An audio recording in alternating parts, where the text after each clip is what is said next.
Hi,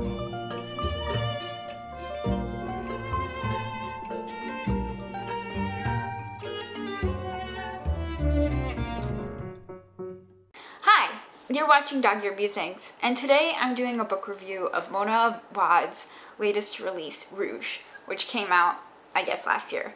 I'd been wanting to read it so bad. I kept on seeing all the promo for it, and I definitely felt a deep sense of FOMO every time I saw the cover. And finally, when my hold came in to read it, I read it in like a day. And here are my thoughts on Awad's latest release, finally. Who is Mona Awad? I feel like if you're on social media like we all are, you probably know who Mona Awad is, or at least you've seen a couple of covers of her books. Most prominently, her book Bunny has essentially a cult following, with lit girlies using the word bunny to call their friends in their Instagram posts. I am telling you right now, Godmother is not real. She's written Bunny, which kind of was really a popular book in 2020 when we were all Panini reading. But her other books, All's Well, and I forget if there was anything else, but most of her books have kind of a cult following, and this is her latest release. In interviews that I have read about her talking about Rouge, kind of her biggest inspiration for this book, as well as her other books, was kind of the analysis of a fairy tale and kind of thinking about fairy tales gone wrong, and kind of leaning more towards the Brothers Grimm side of things as opposed to the Disney princess. However, we do see kind of like a Disney princess morphing into goop horror in this novel, which I'm just psyched that goop horror is a term now that we're using. I feel like I read so much goop horror that I'm excited to get to use it as an actual term in my reviews now. Side note over. Another thing that really inspired Awad's novel is real life. And in Rouge, she was inspired by a facial that she had gone through that seemed like it was never ending, and she felt trapped. And she kind of imagined and took that experience and kind of morphed it into what Rouge has become. Rouge follows a main character who is obsessed with their 10-step skincare regimen, and her mother passes away unexpectedly. There is someone who follows her after the funeral and tells her that her mother went the way of roses and she shouldn't worry. However, the main character is worried because her mom coincidentally hated roses. This kind of weird clue leads our main character to this weird cult, and chaos ensues, and that's what the plot of Rouge is. So let's get into the meat of the review. I hate saying that. Let's talk about the cons. I don't know how to say this in a way that isn't too harsh, because I did love the book, but Awad has a very formulaic way of writing, and she actually even alludes to this in her interviews, where because she is using a fairy tale style, she has kind of a formula that she follows, and she follows this formula in each of her novels that she writes. And so if you've read one of her books, I'm not saying that you've read them all, but you do know what the formula is going to be like. There's common catchphrases that her characters say that kind of simulate a brain that is kind of a unreliable narrator. You have just those kind of similar beats that follow in the plot are very similar throughout all three of the books. And if you're looking for maybe a unique through line, or you're looking for something that deviates from that path, you're not gonna find it. And that's where I was a little bit, I don't want to say frustrated, because I do love how Mona Awad writes, and I think if this formula works for you, then it's really, really gonna work. But if you're a reader where this formula doesn't work, then you might want to stick away from this book. For me, I really loved reading the formula that Awad writes, but I would just suggest that maybe don't marathon read her books.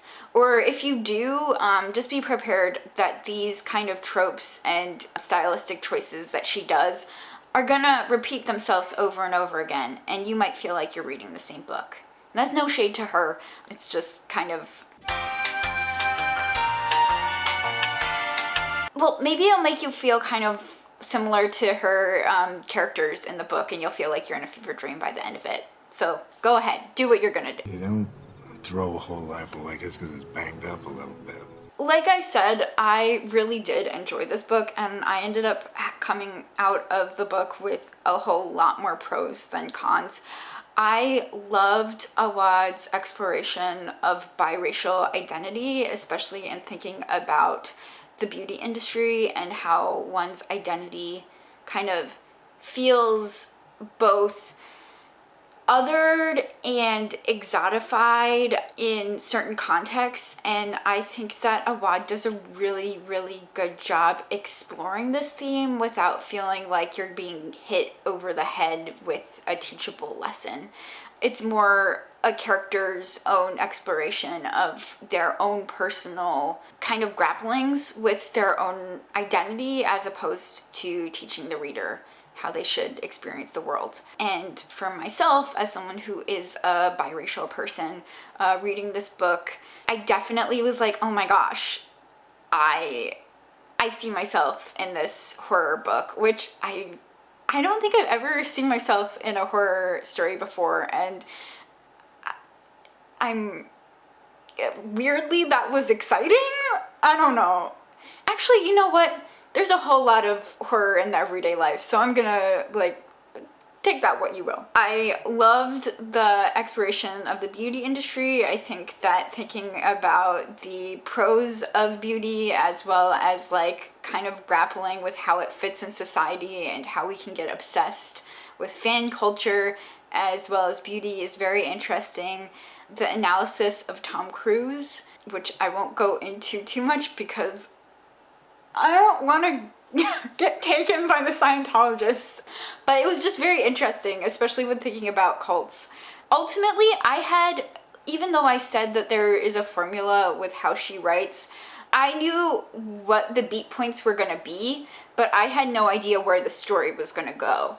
And that was really exciting. I had no idea where the twists were gonna be. I had no idea, what was real and what wasn't. Not real! And I think that is all stuff that Awad does very well. And like I said before, if you love Awad's flavor of writing, this is gonna be a book that you're gonna thoroughly enjoy. So, like I said earlier, I've read so many goop horror books in the past couple of years that there were quite a few kind of similar books that have different messages that I thought I would toss in as read-alike. So if you like Rouge, or if you like this book, you might like Rouge.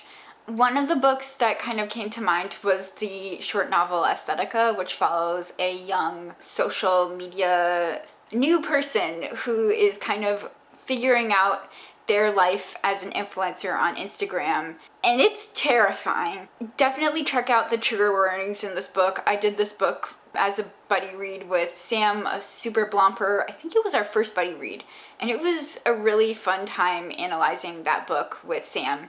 Yeah, definitely not a book for the faint of heart though. Another book that I thought of when reading this book, even though it's not a goop horror book, is Ripe. Now this is a book that came out last year, and I mean the cover of this book is gorgeous. Weirdly felt kind of sci-fi dystopian, even though it wasn't, but it follows this young girl kind of coming to terms with her life and kind of her purpose, working this dreary day-to-day corporate job, as well as different explorations of motherhood, class, and just the mundanity of being a person in the world.